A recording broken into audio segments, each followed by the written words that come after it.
요한계시록 7장 9절부터 마지막 17절까지 저와 여러분이 한 절씩 교독하시고 마지막 17절은 다 같이 읽도록 하겠습니다. 요한계시록 7장 9절부터 마지막 17절까지입니다. 요한계시록 9장 7절 제가 먼저 읽습니다. 이 일 후에 내가 보니 각 나라와 족속과 백성과 방언에서 아무도 능히 셀 수 없는 큰 무리가 나와 흰옷을 입고 손에 종려가지를 들고 보좌 앞과 어린 양 앞에 서서 큰 소리로 외쳐 이르되 구원하시니 보좌에 앉으신 우리 하나님과 어린 양에게 있도다 하니 모든 천사가 보좌와 장로들과 네 생물의 주위에 서 있다가 보좌 앞에 엎드려 얼굴을 대고 하나님께 경배하여 이르되 아멘. 찬송과 영광과 지혜와 감사와 존귀와 권능과 힘이 우리 하나님께 세세토록 있을지어다. 아멘 하더라. 장로 중 하나가 응답하여 나에게 이르되 이 흰옷 입은 자들이 누구냐 또 어디서 왔느냐. 내가 말하기를 내 주여 당신이 아시나이다 하니 그가 나에게 이르되 이는 큰 환난에서 나오는 자들인데 어린 양의 피에 그 옷을 씻어 희게 하였느니라. 그러므로 그들이 하나님의 보좌 앞에 있고 또 그의 성전에서 밤낮 하나님을 섬기매 보좌에 앉으신 이가 그들 위에 장막을 치시리니 그들이 다시는 줄이지도 아니하며 목마르지도 아니하고 해나 뜨거운 기운에 상하지도 아니하리니 이는 보좌 가운데 계신 어린 양이 그들의 목자가 되사 생명수 샘으로 인도하시고 하나님께서 그들의 눈에서 모든 눈물을 씻어 주실 것임이라. 아멘. 지난 송구영신 예배부터 지금까지 부활주일과 고난주간을 빼고 14주에 걸쳐서 하나님의 축복에 대한 내용을 지금까지 봐왔습니다. 여러분의 삶에 큰 도움이 되기를 바라겠고 오늘은 이제 마지막 날입니다. 우리가 예수 믿는 이유 복 받기 위해서 교회 나오는 이유 복을 받기 위해서 이건 변함없는 진리입니다. 이 히브리서 4장에 보면요 이런 말씀이 나옵니다. 8절부터 10절까지 한번 먼저 읽고 말씀을 드리겠습니다. 만일 여호수아가 그들에게 안식을 주었더라면 그 후에 다른 날을 말씀하지 아니하셨으리라. 그런즉 안식할 때가 하나님의 백성들에게 남아있도다. 이미 그의 안식에 들어간 자는 하나님이 자기의 일을 쉬심과 같이 그도 자기의 일을 쉬느니라. 이 말은 무슨 말인가 하면 이스라엘 백성들이 애굽에서 큰 고난 중에 살고 있었죠. 노예처럼 살았습니다. 그들은 그 큰 고통에서 하나님께 부르짖었고 하나님께서 자기 백성을 그 고난에서 건지기 위하여 모세를 보내셨습니다. 그리고 모세가 이스라엘 백성들을 애굽에서 인도하여 내고 광야 생활을 합니다.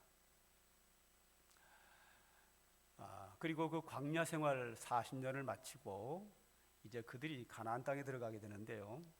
가나안 땅에 들어갈 때는 이제 40년의 광야 생활을 마치고 여호수아가 이끌고 가나안 땅에 들어갑니다. 그런데 하나님께서 모세를 애굽에 있는 이스라엘 백성들에게 보내실 때 뭐라고 말씀하셨느냐면 내 백성이 부르짖는 소리가 하늘에 상달되었으니 그들을 네가 인도하여 젖과 꿀이 흐르는 가나안 땅으로 인도하라 그랬습니다. 가나안 땅은 젖과 꿀이 흐르는 축복의 땅이라는 겁니다. 그러니까 애굽에서 노예처럼 살고 있는 그들에게 광야의 불편한 속에 살고 있는 그들을 애굽에서 출애굽을 하여 광야를 지나서 가나안 땅, 젖과 꿀이 흐르는 축복의 땅으로 인도하라는 겁니다. 그래서 모세가 가나안 땅 입구까지, 모압 땅까지 인도하고 여호수아가 이스라엘 백성들을 이끌고 가나안 땅, 안식의 땅으로 들어갔습니다. 자, 그러면 가나안 땅은 참 안식이 있을까요? 그렇지 않습니다. 여호수아가 이스라엘 백성들이 그렇게 그리워하던 축복의 땅, 젖과 꿀이 흐르는 가나안 땅에 들어갔지만 여전히 가나안 땅도 사람이 사는 이 세상의 삶이기 때문에 그들에게도 참 안식이 없었습니다. 이 세상 그 어느 곳에도 우리가 참으로 안식할 만한 가장 행복한 삶을 살 만한 곳은 그 어디도 없습니다.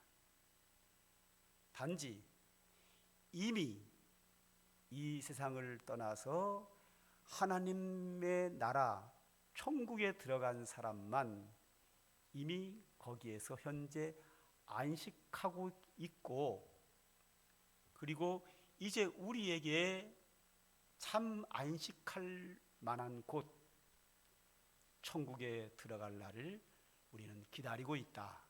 그러므로 너희는 우리가 참으로 행복하고 참 안식을 누릴 천국에 들어가기를 힘쓰라. 이런 이야기들이 히브리서 4장 여기저기에 이렇게 중심축으로 이런 내용들이 쭉 나오고 있습니다. 이 히브리서 4장의 결론은 뭐냐 하면 이 세상에는 참 안식이 없다는 겁니다. 우리에게 참 안식은 하늘나라에만 존재한다는 겁니다. 우리가 이 세상에 살면서 건강하고 돈이 많고 형통한 삶을 살고 믿음 생활도 잘하고 성령 충만한 사람은 다른 사람에 비해 좀 더 행복한 건 사실입니다. 즉 이스라엘 백성들이 애굽에서 노예처럼 사는 것과 광야에서 사는 것보다 가나안 땅에 사는 게 좀 더 행복한 건 맞지만 가나안 땅, 젖과 꿀이 흐르는 축복의 땅에도 인생의 참 행복과 안식은 없습니다. 우리가 이 세상에 부족함이 없이 풍족하게 살고 믿음도 좋고 성령 충만하고 은혜 충만하여 믿음의 은혜 가운데 하나님의 풍성한 은혜 가운데 살아가지만 그래도 다른 사람보다 좀 더 행복한 건 사실이지만 그래도 그에게 참 행복은 없습니다. 이 세상 그 어디에도 참으로 안식할 만한 곳도 없고 참으로 행복한 곳도 존재하지 않습니다. 우리에게 진정한 안식과 행복과 진정한 축복은 하늘나라에만 존재합니다. 제가 14주에 걸쳐서 하나님의 복에 대하여 설교하고 있는데 오늘 마지막 클라이막스, 최고 중요한 우리의 진정한 축복과 행복은 하늘나라에 있는데 오늘 본문은 거기에 대한 내용입니다. 오늘 본문을 한번 보죠. 9절과 10절을 보겠습니다.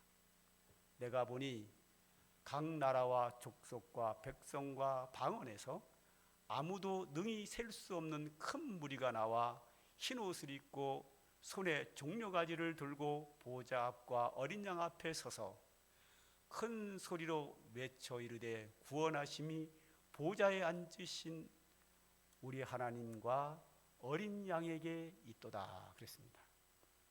자, 이 말씀의 뜻은 지난번에 말씀드린 것처럼 사도 요한 시대에 로마 황제로부터 극심한 박해가 일어나서 예수님의 제자들이 대다수가 다 순교를 당하고 교회가 큰 어려움을 당합니다. 로마 황제 박해는 참으로 잔인했고 혹독했습니다. 인류 역사상 가장 심한 박해가 있는 때가 로마 시대입니다. 예수님의 제자들 대부분이 순교를 당했고 사도 요한은 살아남아서 밤모섬에 귀향을 갑니다. 유배가 됩니다. 그래서 홀로 무인도에서 하루하루를 보내고 있었는데 주의 날에 하늘이 열리면서 예수님께서 사도 요한을 하늘로 쭉 끌어올립니다. 그래서 사도 요한이 하늘에 올라가서 보고 들은 것을 기록한 것이 요한계시록입니다. 이때에 사도 요한이 영혼만 천국에 올라갔는지 육체와 영혼이 함께 올라갔는지는 성경에 기록되지 않아서 정확하게 알 수는 없지만 분명한 것은 사도 요한이 천국에 들어가서 보고 들은 것을 기록한 것이 요한계시록입니다. 얼마 전에도 대신방을 갔는데 한 성도가 그런 얘기를 하셨고요. 또 제가 그런 간증을 몇 번 들었어요. 어떤 내용인가 하면 나는 방에 있는데 혹은 병원 침대에 있는데 내가 내 몸에서 빠져나가는 거예요. 영혼이 빠져나가는 거죠. 그래서 내 육체가 누워있는 걸 이렇게 보고 있어요. 그리고 밖에 나가서 활동도 하다가 다시 들어오기도 합니다. 그런 경우가 간혹 있습니다.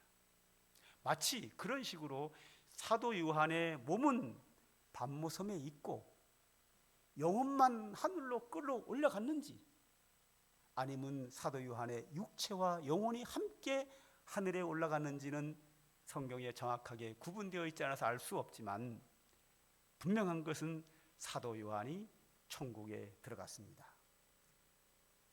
천국에 들어가서 그가 보고 들은 내용들을 예수님께서 기록하여 소아시아 7교회에 보내라고 해서 기록한 것이 요한계시록인데요. 사도 요한이 천국에 들어가서 보고 들은 거를 이렇게 핵심을 요약을 하면 이런 내용입니다. 이 요한계시록에는요 많은 저주와 재앙이 있고요 많은 은혜와 축복이 있습니다. 이 두 개가 요한계시록에는 아주 강하게 나타나 있습니다. 성경 전체에서 최고 강하게 나타납니다. 저주와 재앙, 축복과 은혜, 이 두 개가 번갈아서 계속 처음부터 마지막까지 계속 나옵니다. 그런데 이 두 개가 함께 요한계시록에 담겨 있는데 이것을 정리를 하면 이렇습니다. 이쪽에는 저주와 재앙입니다. 이 저주와 재앙을 받을 자들이 누구냐? 1순위 사탄, 귀신, 마귀. 그리고 2순위가 누구냐 하면 하나님을 거역하고 하나님을 배반하고 악을 행하는 악인들입니다. 그러니까 영적인 사탄과 귀신과 마귀와 하나님을 거역하고 악을 행하는 자가 받는 것이 뭐냐 하면 재앙과 저주. 요한계시록의 모든 저주는 이들에게 해당이 됩니다. 그리고 요한계시록은 인생 최고의 축복이 엄청나게 많이 기록되어 있습니다. 이 축복과 은혜를 누가 받느냐? 예수 그리스도를 믿는 사람들, 하나님의 계명을 지키는 사람, 의를 행하고 믿음으로 사는 자들이 받는다. 그렇게 되어 있습니다. 딱 그게 전체가 요한계시록의 전체의 내용입니다. 그것을 사도 요한이 보고 들은 것을 기록한 것이 요한계시록입니다. 그 많은 것들 중에서 오늘 본문은 하나님의 계명을 지키고 믿음을 지키고 의로운 길을 간 그 은혜와 복을 받은 자들에 대한 내용을 한 토막을 딱 잘라서 오늘 본문으로 선택을 했습니다. 자, 그런데 오늘 9절에 10절에 보면 흰 옷 입은 사람들이 있었는데 그 수가 엄청나게 많아서 능히 그 수를 셀 수 없는 큰 무리가 나와서 흰 옷을 입고 손에는 종려가지를 들고 하나님의 구원과 은혜를 찬양하고 있었습니다. 흰 옷 입고 종려가지를 들고 하나님을 찬양하는 허다한 무리들이 있었는데, 뒤에 나오겠습니다만 흰옷이라는 것은 예수 그리스도의 십자가의 피로써 죄사함을 받았다고 하는 뜻이고, 종려가지는 나무는 예수님이 예루살렘에 입성할 때에 사람들이 그들의 옷을 벗어서 레드카페로 깔고 예수님이 낙이 타고 예루살렘에 입성할 때 다윗의 왕 호산나 찬양하며 흔들 때 가지고 흔들던 것이 종려나무입니다. 이것은 승리자에게 영광을 돌리면서 흔드는 것이 종려나무 가지입니다. 흰옷 입은 자들이 종려가지 나무를 흔들면서 하나님을 찬양하고 있었다 하는 것이 9절 10절이고요. 자, 그 광경을 엄청나게 많은 사람들이 흰옷을 입고 종려가지 나무를 두고 하나님을 찬양하고 있는 그 과정을 사도 요한이 천국에서 이렇게 보고 있는데, 한 장로가 큰 소리로 사도 요한에게 질문을 합니다.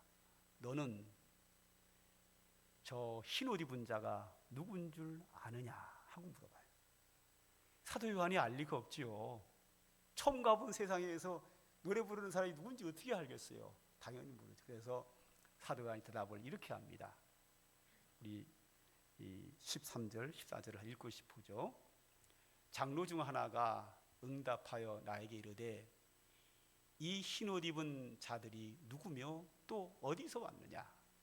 내가 말하기를 주여 당신이 아시나이다 하니 그가 나에게 이르되 이는 큰 환난에서 나오는 자들인데 어린 양의 피에 그 옷을 씻어 희게 하였느니라. 이해가 되시죠? 예. 사도 요한에게 저 흰옷 입은 자들이 누군 줄 아느냐 하고 물어봐요. 그랬더니 사도 요한이 대답하기를 내가 어떻게 압니까? 당신이 아시지요. 그랬더니 그 장로가 이렇게 말합니다.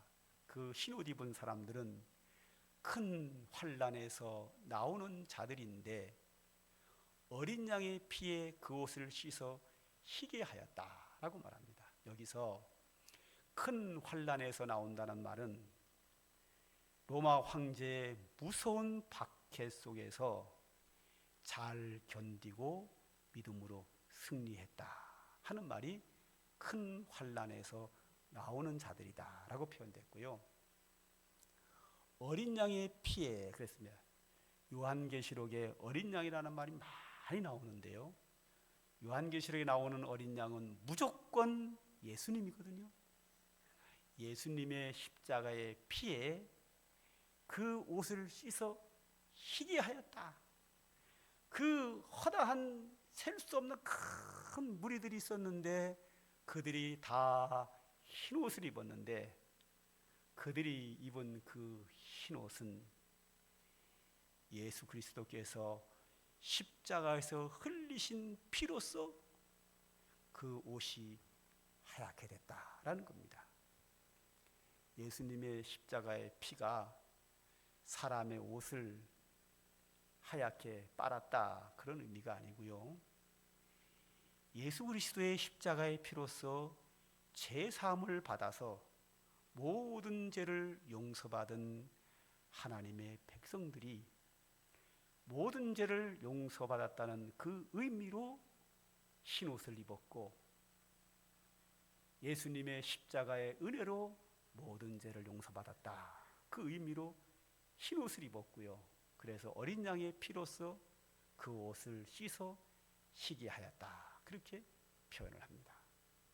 그러니까 그 엄청나게 많은 사람들이 흰옷을 입고 종려가지 나무를 흔들면서 하나님을 찬양하는 것은 그들이 이 땅의 큰 박해 속에서 믿음으로 승리하고 예수 그리스도의 십자가의 은혜로 죄사함 받고 믿음으로 승리한 자들이 천국에 올라가서 그 은혜가 너무 감격하여 그 감격을 가지고 하나님을 찬양하고 있었다 하는 내용입니다.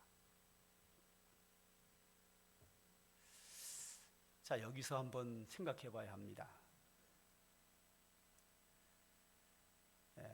천국에 올라간 자들이 왜 이렇게 하나님을 모두가 다 찬양하고 있을까?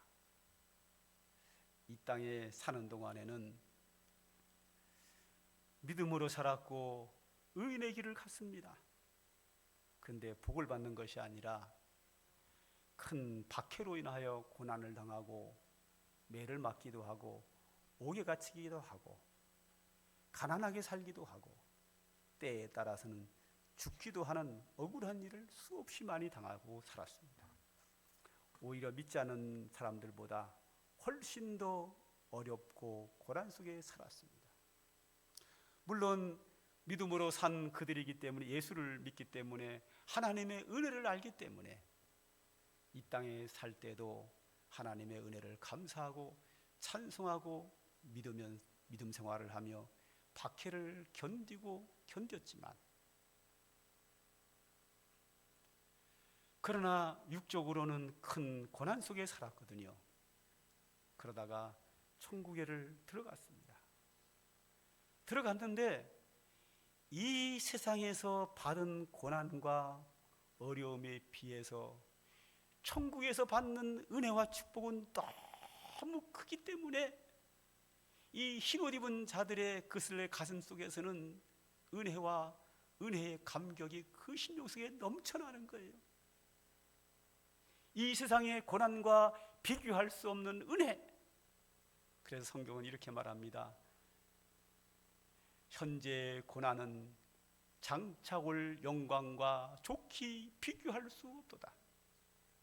그들이 이 땅에서 그 박해 속에서 받은 고난에 비해서 천국에서 받는 영광과 은혜는 비교할 수 없는 너무 큰 과분한 은혜이기 때문에 단순히 예수 믿고 구원받았다는 차원이 아니라 그 예수 믿고 구원받고 하나님의 자녀된 자가 천국에 들어와서 누리는 그 은혜는 너무 커서 그 은혜가 그들의 가슴 속에 감격으로 넘쳐나는 그 감격을 가지고 하나님의 은혜를, 구원을 막 찬양을 하는 거예요. 그 찬양 속에서 하나님은 영광을 받으시는 거예요. 제 목회 철학이 뭐라 그랬지요? 하나님께 영광, 성도에게 행복. 이 땅에 살면서 성도들이 하나님의 은혜를 많이 받을수록 가슴 속에 은혜의 감격이 있어요. 그 감격을 가지고 찬양할 때 하나님이 영광을 받으시지요. 하나님의 은혜를 많이 받을수록 행복하고요. 그 행복한 은혜의 감격을 가지고 하나님을 찬양하고 하나님의 영광을 위해 살 때 하나님이 그 사람한테 영광을 받으시거든요. 그런데 이 땅에서는 우리에게 진정한 참 행복은 없습니다. 그러나 그들이 천국에 들어가면 이 땅과 비교할 수 없는 엄청난 은혜가 받음으로 말미암아 그 은혜의 감격을 가지고, 엄청난 은혜의 감격을 가지고 하나님을 찬양할 때 하나님이 진정한 영광을 받으시는 거예요. 그러므로 제가 예수 믿는 이유가 뭐냐? 하나님의 복 받으려고.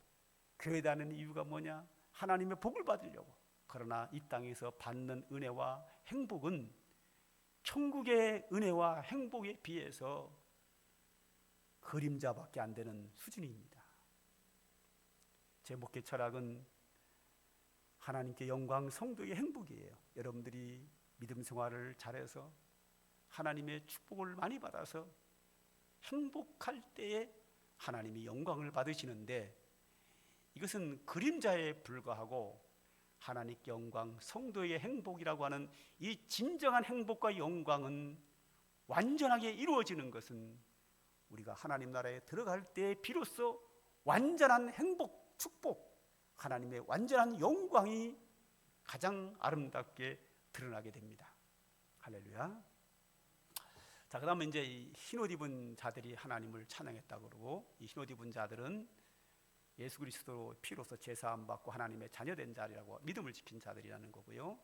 그 다음에 이들이 받는 축복에 대해서 바로 이어서 나옵니다. 16절부터 17절까지 한번 제가 먼저 읽겠습니다.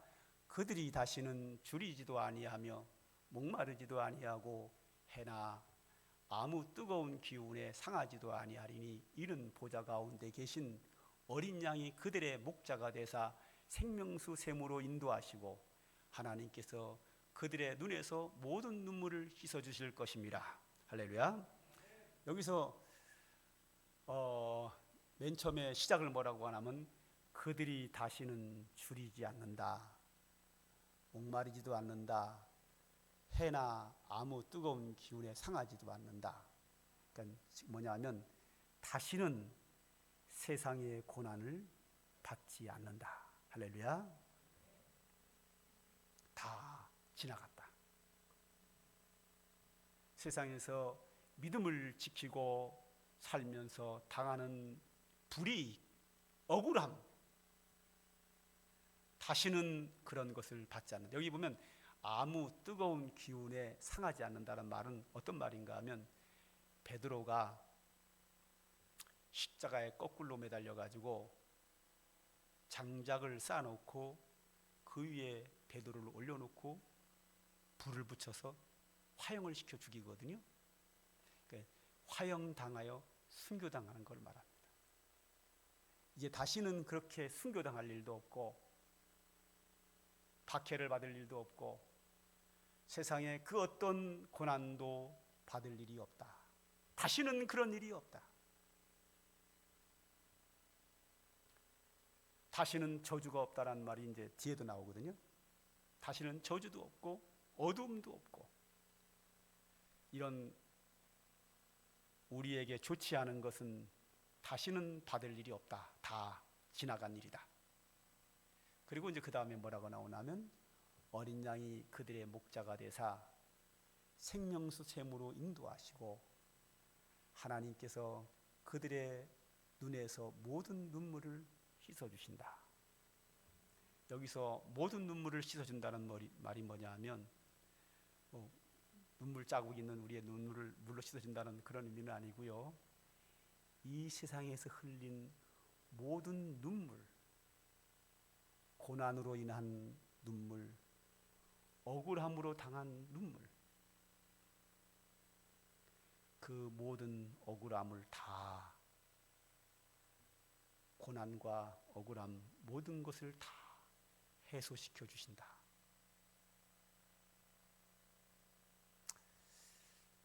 조금 어려운 말로 하면 억울함을 당한 것에 대하여 신원하여 주신다. 다 갚아 주신다. 모든 것을 다 보상해 주신다. 비교할 수 없는 은혜로 채워 주신다. 이런 이야기들이 뒤에 쫙 나와요. 이 사람들은 믿음을 지키기 위해서 14장에는 이런 말씀이 있어요. 성도의 인내가 여기 있나니 그들은 하나님의 계명과 예수에 대한 믿음을 지키는 자니라. 하나님의 계명을 지키고 예수에 대한 믿음을 지키고. 할렐루야. 그러니까 율법이 폐했다면 안 됩니다. 계명은 안 폐해졌어요. 하나님의 계명을 지킨 자들이에요. 그 다음에 예수에 대한 믿음을 지키는 자라고요. 계명과 믿음 다 지킨 사람들이에요. 요한계시록 전부 다 그렇게 나와 있어요.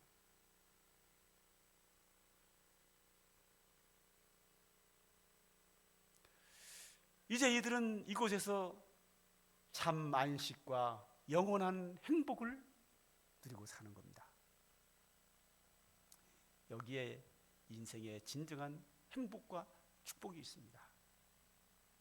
제목의 철학이 뭐죠? 하나님께 영광, 성도에게 행복. 저는 어떻게 해서든지 성도들이 믿음 생활 잘해서 하나님의 은혜로 인하여 행복하고 하나님께 영광이 되는 일만 합니다.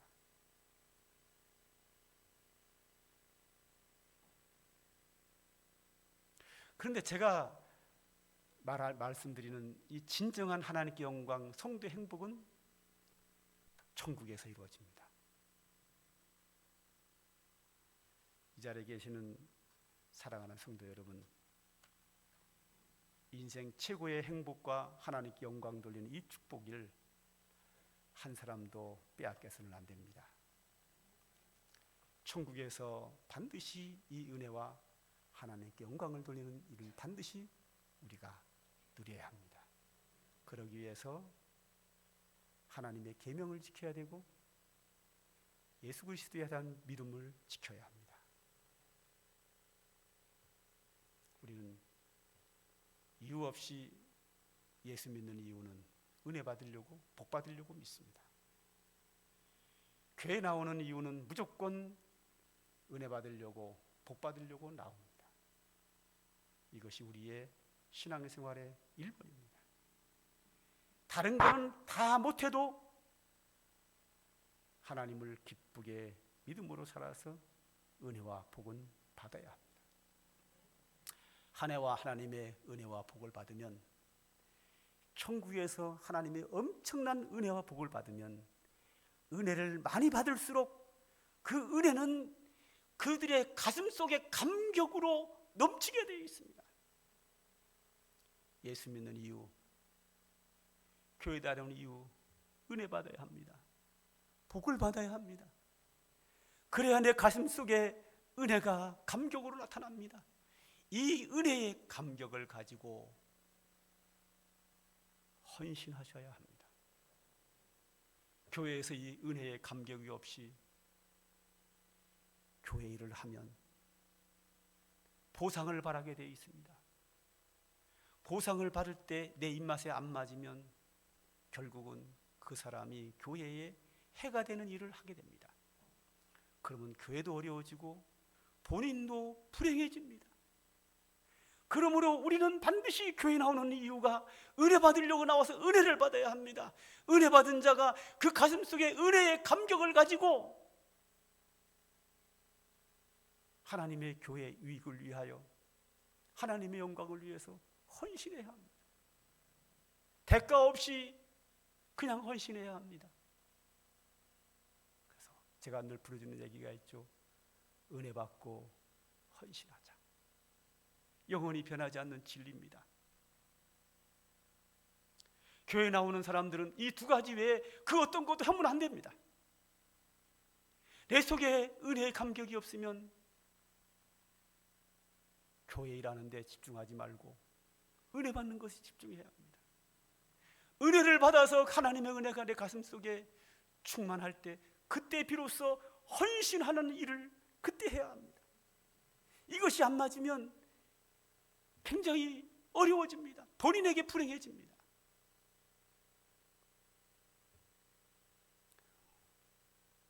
오늘은 하나님께 영광, 성도에게 행복이 클라이막스, 최고 중요한 것이기에 저는 이것 때문에 이 교회에서 목회하고 있기에 가장 소중하기 때문에 오늘 설교 말씀과 본문 말씀은 우리의 가슴 속에 철필로 새겨 넣어야 합니다. 예수님 하나님께서 천국에서 우리를 부르시는 날까지 이 말씀을 내 가슴에 새겨놓고 은혜 받고 헌신하고 인생 최대의 축복인 하늘나라의 그 복을 받기 위해서 우리는 믿음으로 이 세상에 살아야 합니다. 하나님의 은혜가 사랑하는 모든 성도들에게 풍성히 임하기를 간절히 소망합니다. 기도하겠습니다. 하나님 아버지, 오늘도 우리에게 귀한 말씀 주신 거 감사합니다. 오늘도 우리에게 주신 말씀이 우리의 가슴 속에 새겨지고 살아 역사하여 놀라운 은혜와 능력이 나타나기를 간절히 소망합니다. 하나님, 우리는 연약하고 부족합니다. 하나님의 은혜로 우리에게 채워주셔야 합니다. 하나님의 성령으로 충만하게 하셔서 우리에게 하나님의 은혜를 풍성히 부어주셔서 우리가 주의 나라와 주의 영광을 위해서 귀하게 쓰임받게 하시고 주의 나라가 임할 때 하나님이 주시는 놀라운 은혜와 축복을 받아 누리며 영원 무궁토록 그 은혜를 누려 살아갈 수 있는 주의 사랑하는 모든 자녀들 다 되도록 은혜와 축복으로 함께하여 주시옵소서. 예수님의 이름으로 기도합니다. 아멘. 찬송가 493장입니다.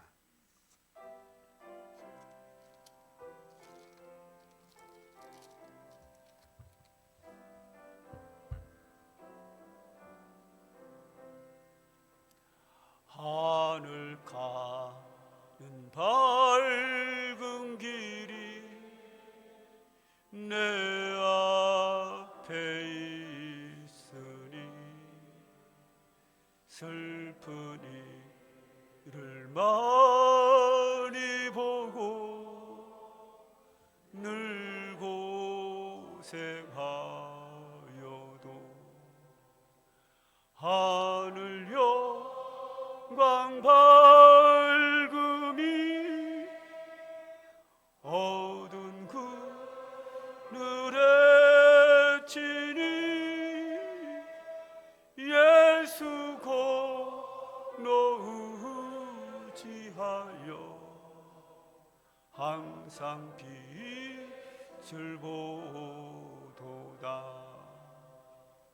내가 염려하는 일이 세상에 많은 중 속에 그 신밖에 걱정 늘 시험하여도 예수 보배로운 피 모든 것을 이기니 예수 공로 의지하여 항상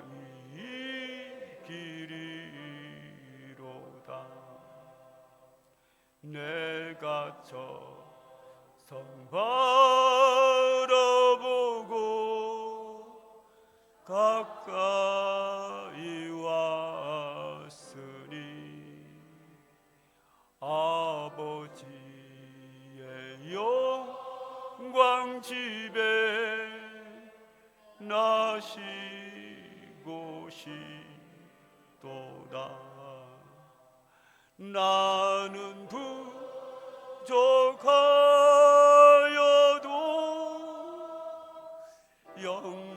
영접하실 터이니 영광 나라 계신 임금 우리 구주 예수라. 축도합니다. 이제는 성부, 성자, 성령 하나님의 영원하신 은혜와 축복이 오늘도 하나님께 예배하며 영광을 돌리며 그 크신 은혜를 사모하는 주의 사랑하는 자녀들 머리 위에 이제로부터 영원 무궁토록 항상 함께 있을지어다.